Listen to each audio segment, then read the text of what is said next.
Assalamualaikum warahmatullahi wabarakatuh. Pada kesempatan ini saya akan memberikan materi tentang konsep basis data ya. Yang pertama adalah pengertian database atau basis data ya. Jadi basis data itu bahasa Indonesianya, kemudian database ini bahasa Inggrisnya. Namun seiring berjalannya waktu, kata-kata atau tren bahasa yang dipakai di dalam dunia komputer atau dunia software itu seringkali menggunakan database ya. Dan pengertian dari database sendiri ini adalah kumpulan data yang saling berkaitan dan terorganisasi dengan baik sehingga mudah untuk disimpan dan dimanipulasi ya. Jadi banyak sekali yang mendefinisikan apa itu database ya. Kalau kemudian dari definisi yang ada itu kita simpulkan menjadi kumpulan data yang saling berkaitan dan terorganisasi dengan baik sehingga mudah untuk disimpan dan dimanipulasi. Di sini yang saya garis bawahi itu adalah yang pertama kumpulan data ya.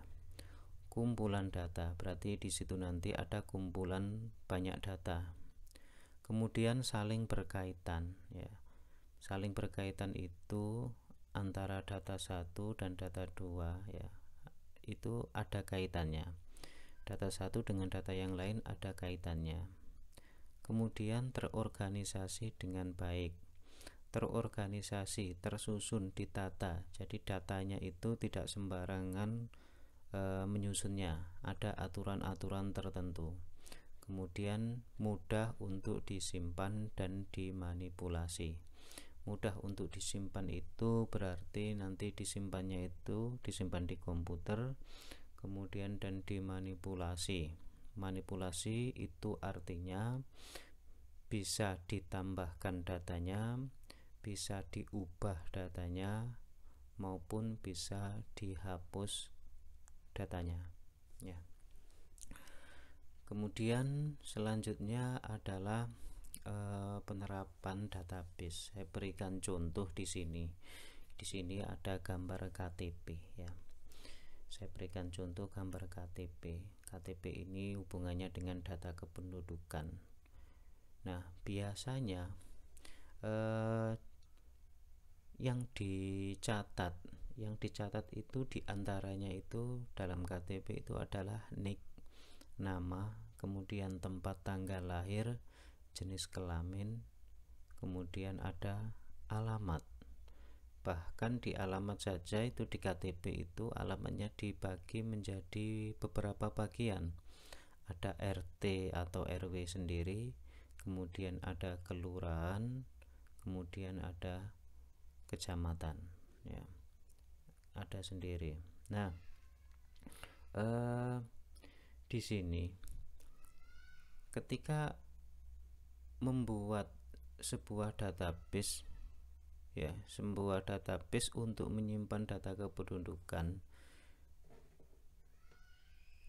di sini yang disimpan itu hanya data-data yang berhubungan dengan data penduduk tersebut. Tidak kemudian di sini dicampur dengan data-data yang tidak ada kaitannya ya, tidak ada kaitannya. Misalnya kemudian di sini tiba-tiba ada data istilahnya luas tanah, misalnya luas tanah, kemudian ketinggian air. Ini tidak ada hubungannya dengan data kependudukan ya. Jadi memang tersusun sesuai dengan data itu menerangkan tentang objek apa ya. Kemudian contoh yang kedua, misalnya kita sering ya kalau punya kendaraan memiliki STNK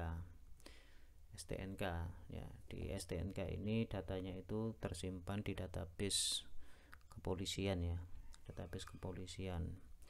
Di antaranya yang disimpan itu adalah nomor polisi atau yang kita kenal dengan nomor plat. Kemudian ada merek, misalnya di sini merek Honda, tipe Vario ya. Vario misalnya Vario 150. Tahun ini tahun pembuatan 2018. Kemudian nomor mesin MHC dan ya, ini sebagai contoh. Jadi yang disimpan itu adalah data-data yang berkaitan dengan kendaraan tersebut. Misalnya nama pemilik ya, nama pengendaraan ini, nomor polisi, merek, tipe, tahun, nomor mesin, kemudian ada tambahan lagi nama pemiliknya siapa, kemudian surat ini berlaku sampai kapan ya. Itu ada datanya, itu tersimpan semua di database. Dan yang dicatat itu adalah data-data yang berkaitan dengan STNK atau kendaraan tersebut, tidak kemudian dicampur ya. Misalnya dicampur dengan data kependudukan itu misalnya kecamatan, kemudian status pernikahan, itu tidak ada kaitannya di data STNK itu ya. Makanya sekali lagi bahwasanya database itu disusun sedemikian rupa ya, dan terorganisasi. Itu susunannya tidak ngawur ya, yaitu berkaitan dengan data yang berkaitan saja yang dimasukkan. Kemudian selanjutnya ada contoh lagi. Ini ada mahasiswa. Contoh kita sebagai mahasiswa, misalnya beberapa data yang disimpan yang dibutuhkan untuk mahasiswa itu adalah NIM, karena setiap mahasiswa pasti memiliki NIM. Ada nama mahasiswa, tempat tanggal lahir, jenis kelamin, alamat, ada nomor HP misalnya. Kemudian ada lagi data dosen ya, ada NIDEN, nama dosen, alamat, nomor HP, dan seterusnya. Kemudian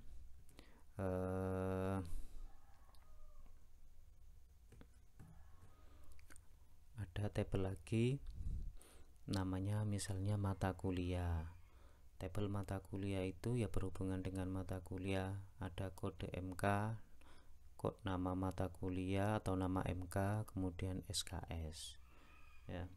Kemudian ada misalnya tabel KRS atau KHS yang biasanya diambil mahasiswa setiap semester misalnya, dan KS itu yang disimpan NIM, ada NIDEN, kode MK, sama nilai ya.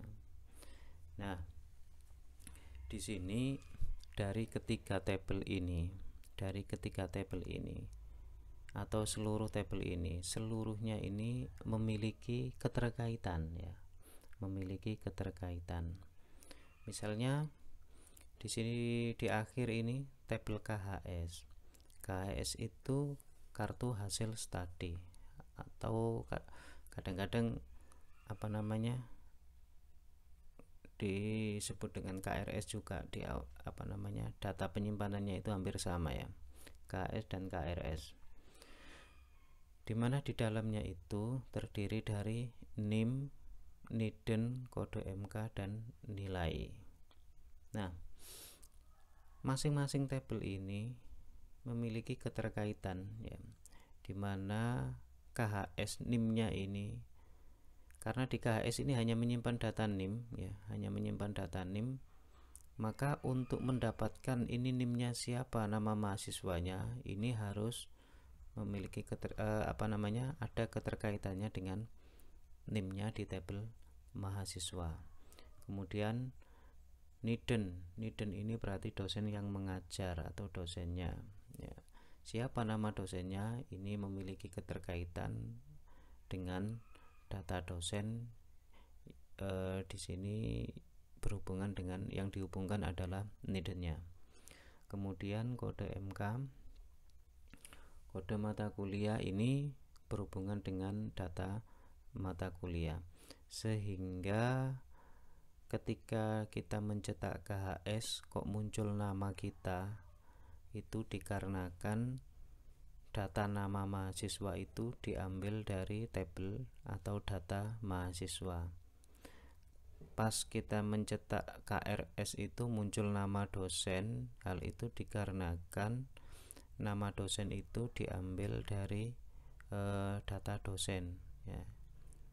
Kemudian muncul nama mata kuliah karena di sini dihubungkan dengan tabel mata kuliah. Disinilah sebagaimana pengertian apa tadi database, bahwasanya data itu tersusun dengan baik dan terorganisasi ya, dan terorganisasi. Ada keterkaitan antara tabel 1 atau data 1 dengan data yang lain. Selanjutnya ya, di sini ada yang namanya Database Management System atau yang disingkat dengan DBMS ya. DBMS secara pengertiannya itu adalah software yang digunakan untuk mendefinisikan, menciptakan, mengelola, dan mengendalikan pengaksesan basis data dengan praktis dan efisien ya. Jadi DBMS itu nama software yang dipakai untuk mengelola database ya. Untuk mengelola database ini yang biasanya ketika bahasa software yang digunakan untuk mengelola ini biasanya kita salah pengertian ya. Software untuk mengelola itu contohnya itu adalah MySQL-nya, yang biasanya kita mengenalnya itu MySQL itu ya database ya, kadang-kadang seperti itu. Padahal yang namanya MySQL itu adalah ya software yang digunakan untuk mengelola database. Ada lagi software SQL Server ya, produknya dari Microsoft. Kemudian ada lagi Oracle ya, Oracle. Kemudian ada lagi Postgre, kemudian Microsoft Access, ada lagi SQLite, dan kemudian yang terakhir ini adalah Excel ya. Jadi Excel itu juga bisa dikategorikan sebagai DBMS ya. Softwarenya ya software Excel itu ya. Kemudian Excel Microsoft Access ya softwarenya yang dipakai ya Microsoft Access. Oracle. Nah, ini yang biasanya salah mengerti itu misalnya MySQL. Software untuk mengelola MySQL, biasanya kita itu langsung tertuju pada PHP MyAdmin, tertuju pada Navigat, tertuju kepada software tool-tool yang digunakan untuk mengelola database ya. Padahal yang dimaksud software di sini adalah ya nama database-nya itu, nama software untuk mengelola database-nya itu ya, nama produknya istilahnya. Itu diistilahkan dengan DBMS. Karena database sendiri itu bentuknya file ya, bentuknya file. Itu tidak bisa, susah untuk dimanipulasi, tidak bisa kita apa-apain kalau tidak dibantu dengan software untuk mengelola di sini. Dalam hal ini sebagai contoh tadi MySQL dan seterusnya. Kemudian selanjutnya struktur DBMS. Nah, ini contoh apa namanya struktur DBMS-nya ya. Misalnya di sini ada aplikasi. Kemudian aplikasi itu membutuhkan database atau DBMS, di mana di dalam DBMS itu ya saya bilang tadi ada software pemroses query atau akses data ya. Kemudian ada file database secara fisik. Nah, aplikasi. Contoh aplikasi di sini adalah misalnya web aplikasi atau desktop aplikasi atau mobile. Sebagai contoh misalnya software Siakat atau SIA yang biasa digunakan oleh mahasiswa untuk registrasi KRSN dan seterusnya. Kemudian aplikasi kasir, misalnya ini berbasis desktop ya. Kemudian ada aplikasi berbasis mobile, misalnya Tokopedia dan lain-lain. Tentu aplikasi-aplikasi seperti ini ketika digunakan itu membutuhkan database untuk informasi yang berkaitan dengan aplikasi tersebut. Kemudian di sini ada software pemroses query, ya tujuannya memang menangani permintaan atau manipulasi data query. Jadi di aplikasi ini nanti ketika kita membuat web, membuat aplikasi yang lain, kemudian nanti ada proses untuk manipulasi database. Tentu yang kita tulis di aplikasi di sini adalah bahasa-bahasa query ya. Bahasa query itu bahasa untuk manipulasi database yang mudah atau yang bisa dipahami oleh manusia. Nah, bahasa query yang kita tulis di aplikasi itu nanti akan dikirimkan ya. Misalnya memberikan permintaan, saya akan membuka data, ingin menampilkan data mahasiswa, berarti contoh query-nya misalnya select bintang from mahasiswa. Perintah itu kemudian dikirim ya, dikirim dan sampai di DBMS ini, misalnya kebetulan DBMS-nya ini contohnya MySQL misalnya. Oleh MySQL, query itu nanti akan diterjemahkan di sini. Akan diterjemahkan di posisi pemroses query ini. Selanjutnya hasil terjemahnya ini nanti dia akan mendefinisikan ini meminta data atau menyimpan data perintahnya. Jika meminta data, maka dia akan mengambil membuka ini file yang ada di hard disk ya, file fisik ini yang ada di hard disk ini. Kemudian dikembalikan lagi ke aplikasi yang dibuat ya. Jadi di sini fungsi utama dari software DBMS itu ya menangani ini, memproses query ataupun akses data. Fungsi utamanya itu di situ ya. Dia menerjemahkan.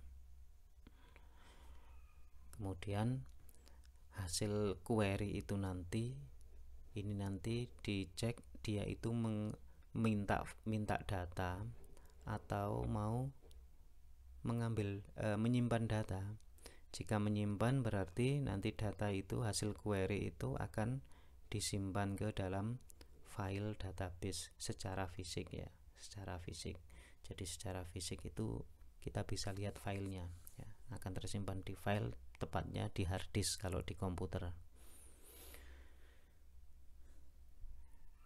Kemudian selanjutnya contoh alurnya ya, implementasi DBMS itu misalnya kita mahasiswa buka laptop melakukan KRS-an secara tidak langsung,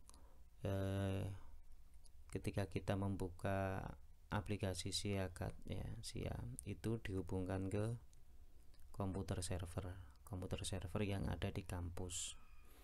Kemudian ditangani oleh web application.